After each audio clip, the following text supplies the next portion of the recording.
आज हम बात करेंगे जो आवर्तबीजी पादपों में जनन हम चैप्टर पढ़े थे उसमें पढ़ेंगे मादा जननांग और कैसे एक गुरु बीजाणु बनता है। ठीक है, यानी अंड कोशिका कैसे बनती है वो प्रोसेस भी पढ़ेंगे। इससे पहले हम मादा जननांग के बारे में जानेंगे और बीजांड क्या होता है और बीजांड से बीज बनता है और बीजांड के आवरण बीज के आवरण होते हैं जो टेस्टा और टेगमेन के नाम से जाने जाते हैं। कई बार क्वेश्चन आ चुका है टेस्टा टेगमेन वाला, तो इन्हीं की चर्चा करेंगे। तो हम बात करेंगे पुष्पों में मादा जनन अंगों के बारे में। ठीक है, तो हेडिंग लिखो आप, हेडिंग ये है ना, ठीक है। तो चैप्टर अपना चल रहा था पुष्प पादपों में लैंगिक जनन और हम बात कर रहे हैं पादपों में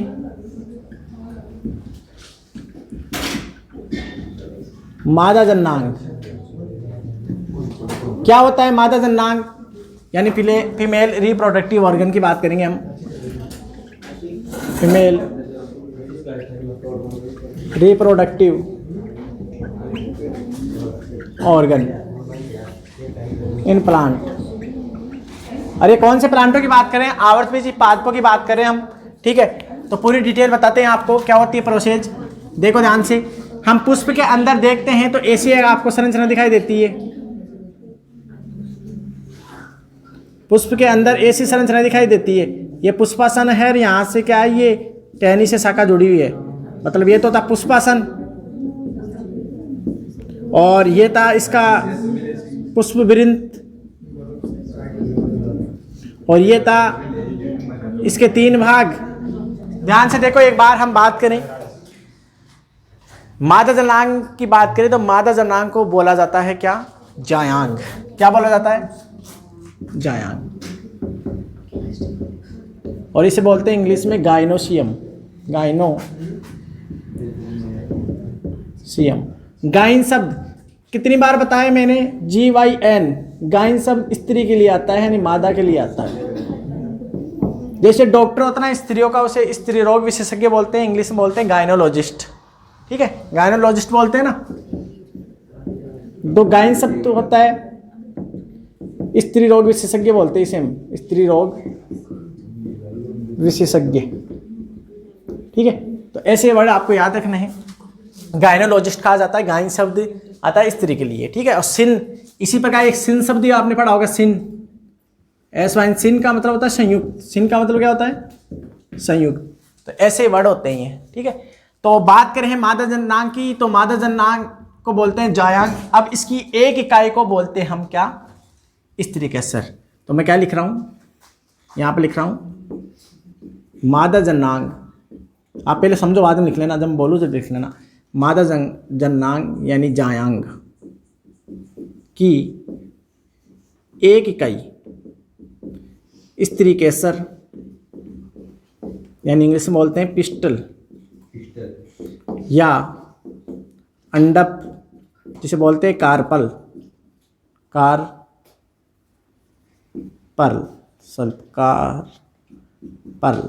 कार्पल या गुरु बीजाणुपर्ण। क्योंकि नहीं, एक प्रकार से पत्ती से तो रूपांतरित होते हैं भाग, एक प्रकार से फूल तो है वो। तो गुरु बीजाणुपर्ण यानी मेगा स्पोरोफिल भी बोल सकते हैं। क्या बोल सकते हैं? Mega sporophyll. ठीक है, क्या क्या बोल सकते हैं ध्यान से देखना। इधर देखो ध्यान से, ये भी क्वेश्चन पूछ सकता है। मादा जननांग जो होती है उसकी एक इकाई को स्त्री केसर बोल सकते हैं, जिसे इंग्लिश में पिस्टल बोलते हैं, या अंडप जिसे इंग्लिश में कार्पल बोलते हैं, या गुरु बीजाणुपर्ण कहते हैं जिसे मेगा स्पोरोफिल बोलते हैं। मेगा। ठीक है, ये अब ये इसकी एक संरचना है। ये संरचना है। ये नीचे के भाग तो पुष्पासन के हैं, इनसे हमें कोई मतलब है नहीं। ठीक है, तो हम इन तीन भागों की बात करेंगे। तो कौन से इसके तीन भाग होते हैं ध्यान से देखना। ये ऊपर का आपको जो भाग दिखाई देते हैं इसे बोलते हैं वर्तिका, यानी वर्तिकाग्र, और इंग्लिश में कहा जाता है इसे स्टिग्मा। क्या बोलते हैं? स्टिग्मा। ये बीच वाला जो लंबी नलिका रूपी होता है इसे बोलते हैं वर्तिका, और इंग्लिश में बोलते हैं स्टाइल। तो स्टाइल कहाँ होती है? मादा वाले भाग में होती है। ठीक है, स्टाइल में होती है, स्त्री में होती है। ठीक है, और ये क्या है? अंडा से इसे बोलते हैं ओवरी। ठीक है, अब इनके क्या क्या काम होते हैं वो भी पढ़ेंगे हम आगे, क्या क्या काम होते हैं इनके। तो देखो ध्यान से, इनकी नॉर्मली बता दूं आपको, ऐसे जो स्त्रीकेसर होते हैं एक पुष्प के अंदर एक भी हो सकते हैं, दो भी हो सकते हैं, तीन भी हो सकते हैं, ज़्यादा भी हो सकते हैं। ठीक है, यानी एक हो तो एक अंडपी, दो हो तो द्विअंडपी और ज़्यादा हो तो बहुअंडपी। ये आपस में जुड़े हुए भी हो सकते हैं जिन्हें बोलते हैं संयुक्त यानी युक्तांडपी। क्या बोल सकते हैं? युक्तांडपी। मतलब ये कहना चाह रहा हूँ मैं कि जो अंडप होते हैं वो संख्या अलग अलग हो सकती है। एक हो तो क्या बोलेंगे? एकांडपी, दो हो तो द्विअंडपी, द्विअंडपी, और खूब सारे हो तो, अनेक हो तो क्या बोलते हैं? बहुअंडपी, बहुअंडपी। ठीक है, यानी पॉलीकार्प। ठीक है, और ये संयुक्त भी हो सकते हैं तो युक्तांड भी बोल सकते हैं, पृथक अंडपी भी बोल सकते हैं, पृथक अंडपी भी बोल सकते हैं। तो ऐसे इनको, ये साइड की बातें आप साइड में लिख देना। ठीक है, तो ये साइड की बातें साइड में लिख सकते हो। अब इनके बारे में बता दें, इनकी थोड़ी थोड़ी डिटेल, फिर इनके अंदर चलेंगे। मैं जैसे हमने नर वाला पढ़ा था ना, नर वाला याद है ना आपको? अरे नर वाला हमने पढ़ा था तो पूरे पढ़े थे नर में शुक्राणु कैसे बनते, तो शुक्राणु से पहले हम नर जननांग की पूरी संरचना पढ़े थे।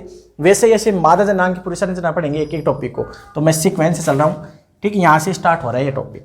तो सबसे पहले इसकी बात करते हैं हम, ये क्या कहना चाह रहा है। ठीक है, तो ये क्या है, इसका वर्णन यहाँ लिख रहा हूँ मैं, तो इसका वर्णन यहाँ लिख देता हूँ मैं। इसका वर्णन क्या है देखो, तो इसके बारे में क्या है आप साथ के साथ लिखना स्टार्ट कर देना। ठीक है, देखो ध्यान से, स्त्रीकेसर का लिख लो आप साथ के साथ। अब ये साइड की बातें साइड में लिख लेना। स्त्रीकेसर का शीर्ष भाग जो मंच के समान होता है, मंच ऐसे मंच होता है, ऐसे ऐसे ये सतह हो गई नहीं, ऐसे ये सतह, ऐसे ये सतह हो गई ऊपर, और इसके ऊपर तो परागकण आकर गिरते हैं, इसके ऊपर तो परागकण आके गिरते हैं, इसमें छोटे छोटे छिद्र होते हैं, फिर उनके द्वारा अंदर परागकण की परागनलिका प्रवेश कर जाती है। ठीक है, मंच के समान, मंच के समान। और परागकण अंकुरित भी यही होता है, वो परागनलिका बनती है ना। अरे बताया था ना मैं, जैसे परागकण पढ़ाए थे जब, ऐसे बताया था ना, ये था परागकण, यहाँ से फिर ये छिद्र थे, इस अंतचोल से ऐसे नलिका बनी थी। तो ये इसको परागनलिका बोलते थे हम, याद है ना। और ये परागनलिका यही बनती है, और सेम जाति का तभी बनती है, ऐसे तो और कोई भी गिर सकता है। कभी देखा है गेहूं पर आम लग गया, आम पर गेहूं लग गया, ऐसे थोड़ी होता है, दूसरी जाति का थोड़ी होता है।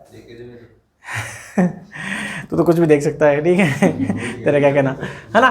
तो सेम जाति का होगा वही तो आएगा। इसके ऊपर फिर दो नर युग्मक आते हैं, उसके अंदर ये प्रवेश कर जाती है, यहाँ से फिर यहाँ से अंदर ऐसे गिर जाते हैं, फिर ऐसे प्रवेश कर जाती है ऐसे। तो यहाँ पर क्या होता है, पराग स्त्रीकेसर सहकर्षण क्या होता है, पारस्परिक क्रिया होती है। तो मैं क्या कह रहा हूँ, ये क्या है, स्त्रीकेसर का शीर्ष भाग जो मंच के समान होता है, आप लिख लेना, होता है। ठीक है, और परागनलिका बनती है, परागनलिका बनती है। ठीक है, वह प्रवेश करती है, वह प्रवेश करती है।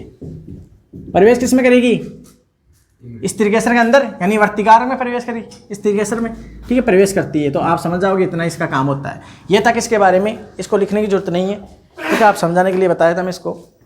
आगे दूसरे भाग की भाग लिखता हूं मैं, लिख लो साथ के साथ, समझते भी चलो।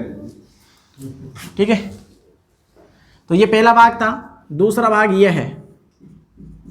अब ये क्या है, एक नलिका रूपी संरचना है आपको एक पुष्प के अंदर। आप जब पुष्प होता है उसके अंदर देखोगे नहीं, साइडों में पंखुड़ी आ जाती है इसके चारों ओर, होता याद है ना आपको? ठीक है, तो ये क्या करेगी, नलिका रूपी संरचना, नलिका रूपी संरचना किसको जोड़ती है? वर्तिकाग्र प्लस वर्तिकाग्र व अंडाशय को जोड़ती है, अंडाशय को जोड़ती है। वह परागनलिका को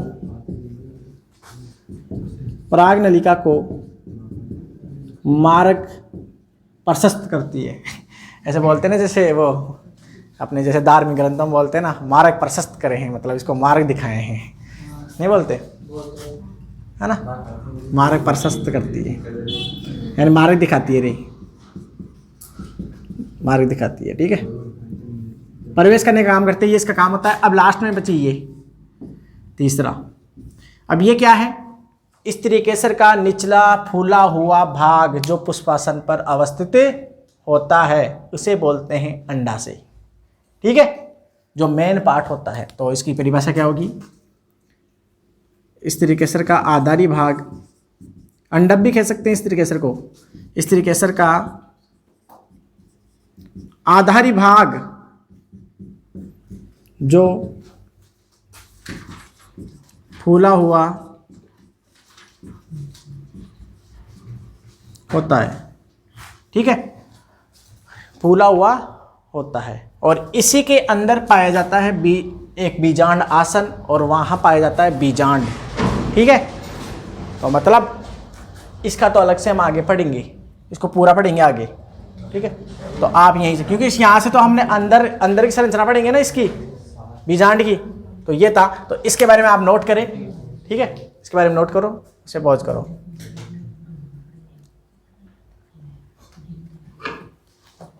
आगे हम अब बात करेंगे, देखो ये जो अंदर है ना, ये अंडाशय, इसके अंदर होता है देखो बीजांड आसन, जिसे प्लेसेंटा बोलते हैं, और उससे जुड़ा होता है बीजांड। ठीक है, और बीजांड बीज में कन्वर्ट होता है, तो हम बीजांड की संरचना पढ़ेंगे। तो ये तो थोड़ा सा टॉपिक था, अब इसी में अगला टॉपिक चलेगा बीजांड की संरचना, है ना। गुरु बीजाणु वही बनाएगी बाद में, ठीक है, वो बता देंगे आप में। उसमें न्यूक्लियस जो होता है ना, बीजांड काय वाली संरचना वो बनाती है, पूरी बता दूंगा मैं। गुरु बीजाणु बनता है ना, उसके बाद में उसमें 3 बार समसूत्री विभाजन होता है, फिर 8 केंद्रक 8 कोशिका वाली संरचना बनती है, 2 कोशिका की जुड़ जाती है, तो 7 कोशिका 8 केंद्र का अवस्था विशेषता है आवर्तवीय पादपों की। ये भी आपको बताएंगे जो आगे